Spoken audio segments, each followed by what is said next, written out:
திருச்சி மாநகர மதுவிலக்கு அமலாக்கப் பிரிவு சார்பில் பள்ளி மாணவ மாணவிகளுக்கான போதைப்பொருள் குறித்தான விழிப்புணர்வு நிகழ்ச்சி நடைபெற்றது. 26ஆம் தேதியான இன்று சர்வதேச போதைப்பொருள் எதிர்ப்பு தினம் கடைபிடிக்கப்பட்டு வருகிறது.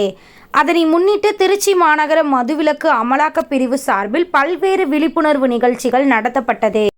அதன் ஒரு பகுதியாக மதுவிலக்கு அமலாக்கப் பிரிவு சார்பில் பொன்மலையில் அமைந்துள்ள ஹோலி கிராஸ் பள்ளியில் சர்வதேச போதைப்பொருள் எதிர்ப்பு தின விழிப்புணர்வு நிகழ்ச்சி நடைபெற்றது.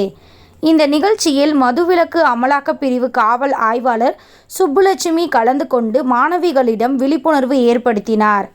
அவர் பேசுகையில் போதைப் பொருளால் ஏற்படும் பாதிப்புகள் குறித்து எடுத்துரைத்தார். மேலும் போதைப்பொருள் பயன்படுத்துவதாக தெரிந்தால் அதை தைரியமாக முன்வந்து தகவல் அளிக்க வேண்டும் என மாணவிகளிடம் எடுத்துரைத்தார்.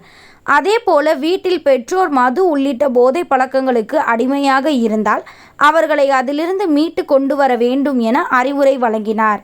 இந்த நிகழ்ச்சியில் பள்ளி மாணவிகள் போதைப் பொருளுக்கு எதிரான விழிப்புணர்வு பதாகைகளை ஏந்தியிருந்தனர்.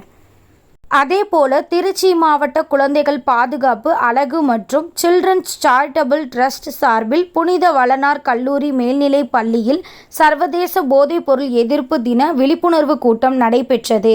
அதில் சிறப்பு அழைப்பாளராக கலந்து கொண்ட மதுவிலக்கு அமலாக்கப் பிரிவு காவல் ஆய்வாளர் சுப்புலட்சுமி போதைப் பொருளால் ஏற்படும் தீமைகள் குறித்து பள்ளி மாணவர்களிடம் எடுத்துரைத்தார்.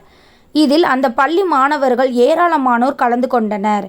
போதைப் பொருள் பயன்பாட்டை தடுப்பதற்கு பள்ளி மாணவ மாணவிகள் முன்வர வேண்டும் என காவல் ஆய்வாளர் பள்ளி மாணவ மாணவிகளுக்கு அறிவுரை வழங்கினார்.